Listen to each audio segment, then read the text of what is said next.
What up, fam? It's your boy Aaron coming to you once again from First and Faithful. With the team having the day off, I thought it was a perfect opportunity to go over something that has plagued this team for as long as I can remember, and that is injuries. Glut of injuries this season, no exceptions. So I just kind of wanted to go over who's been injured, what the status is, and also some good news on that injury front. We've gotten some players back from injury from previous seasons that hopefully will make a difference on this team in the quest for 6. So I'm just going to go chronologically and then, kind of finish up with the players coming back from injury and what that means for the team.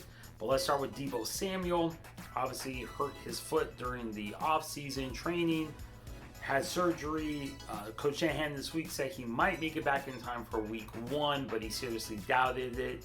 So my guess is he'll be back somewhere between week 3 and week 5 of the regular season.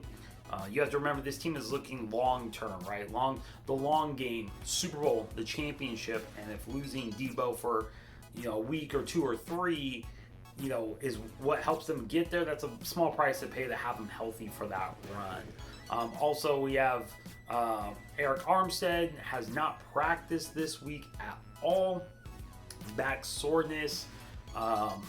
Shanahan in that same press conference he talked about Deebo, so he wasn't concerned about Armstead.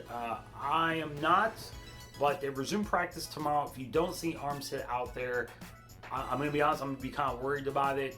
Backs are nothing to be taken lightly. Jalen Hurd last season, obviously nothing to be taken lightly. So if you don't see him out there in some capacity tomorrow, then I think maybe you start to get worried. Obviously Shanahan's going to get asked if maybe his worry level has changed. Speaking of Jalen Hurd, as you all know by now, Jalen Hurd out for the season, torn ACL. Sucks. If you want to know kind of my thoughts where the team goes from there, who replaces him perhaps, click right there for my thoughts on that. Then we have Kayla Williams, who is out with a grade 1 calf strain. Grade 1 is mild on the scale. Grade 2 is kind of a medium. Grade 3 is usually a tear, something much more serious.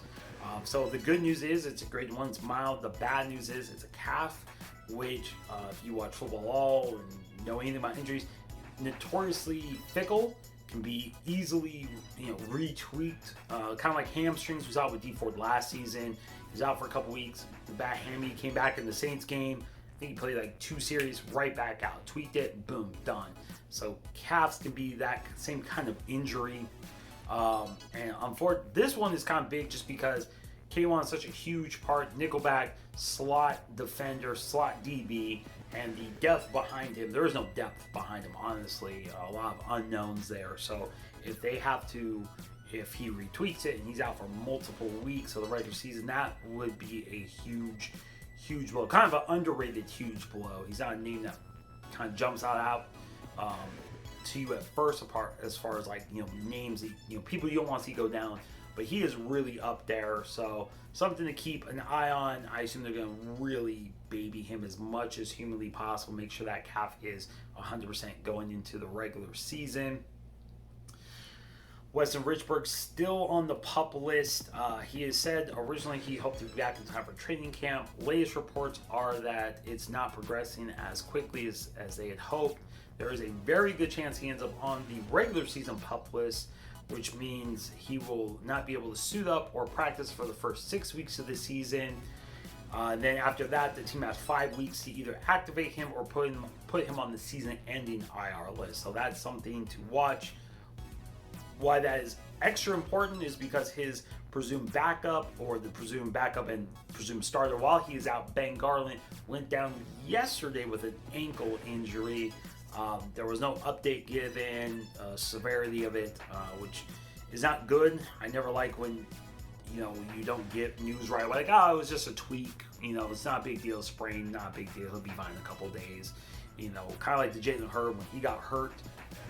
There was no update until the next update you heard is, I'm pretty sure he has a torn ACL and he's done. So, fingers crossed on Garland just having a small sprain or something. They're kind of weak on the line as far as depth goes. And, once you have to start to shuffle players, move players around, it really messes with the continuity of that line. So important for the run game, so important for the pass game.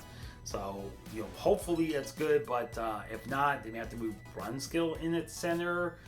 Kovitz may have to go in right guard. I mean, it just moves. It's a lot of shifting around. Compton maybe takes over as right guard, maybe.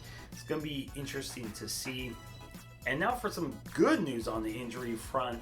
Trent Taylor back healthy. All reports are he looks great in camp.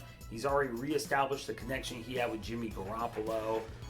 Honestly, would not be surprised if Trent Taylor ends up leading all 9 receivers in receptions this year, assuming he plays all 16 games.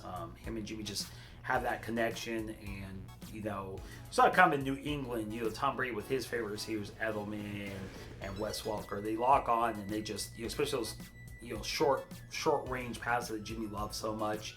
Trent has great hands, so great to see him back, fully healthy. He had a great camp last year until they had to shut him down because of the foot. So it's good to see. Speaking of Jimmy, playing with a light knee brace, he said on, I believe it was yesterday, that he feels great. Knee feels great. I wonder if we're seeing that shown in camp. Looks like the deep ball has become more of an emphasis, and we see him hit a couple deep balls in camp already. And you have to wonder if now that he feels comfortable fully stepping into his throws without zero worry about the knee, if now maybe you'll start to see some deep shots. They have Brandon Ayuk, they have some pieces, so maybe that'll be a bigger part of the offense with now Garoppolo feeling completely comfortable with the knee and really pushing off. And then the big one, the huge one, Jerick McKinnon, someone that when they their first big free agent signing was going to be a huge, kind of the centerpiece of the offense, the centerpiece of Shanahan's offense. They're going to build around Jerick. We have not seen him on the field, basically. So to have him out there, all reports are he looks just as fast as he did before.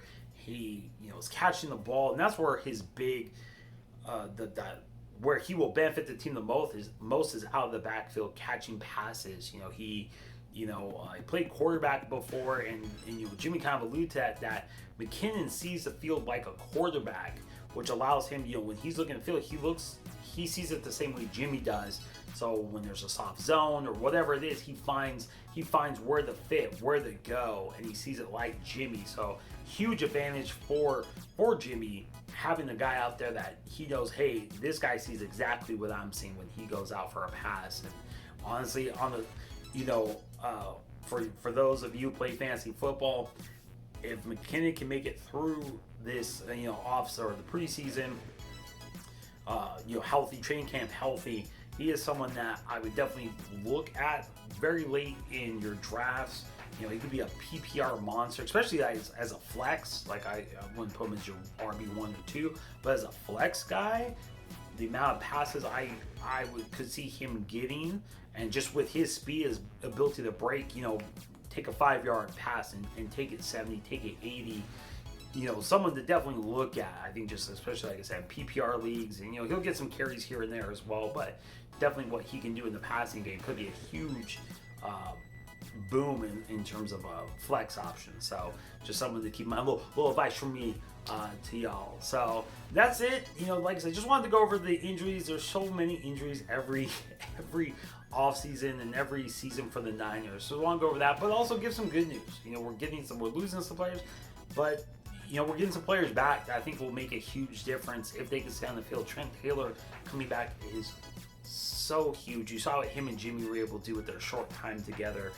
Jimmy's 5 games in that first season, just how important Taylor was, the instant connection they have, and then with McKinnon, just how much he's going to open everything up for this offense. I think really is really, if they, like I said, they can stay healthy, this offense can be really special. So leave me a comment down below. Let me know which injury you think is the biggest one for the team in terms of the one that does the most damage or the most harm to the team, and also who you're most excited to get back. Is it Taylor? Is it McKinnon? Is it Jimmy G just being healthy on having his knee feel great? Leave me a comment below. Let me know what you think. As always, this has been First and Faithful. I'm Aaron. Have a great one. Bye-bye. Hey, thanks for watching First and Faithful. Here's another video I think you'll enjoy. Also, don't forget to subscribe. New videos every week. Appreciate all the support.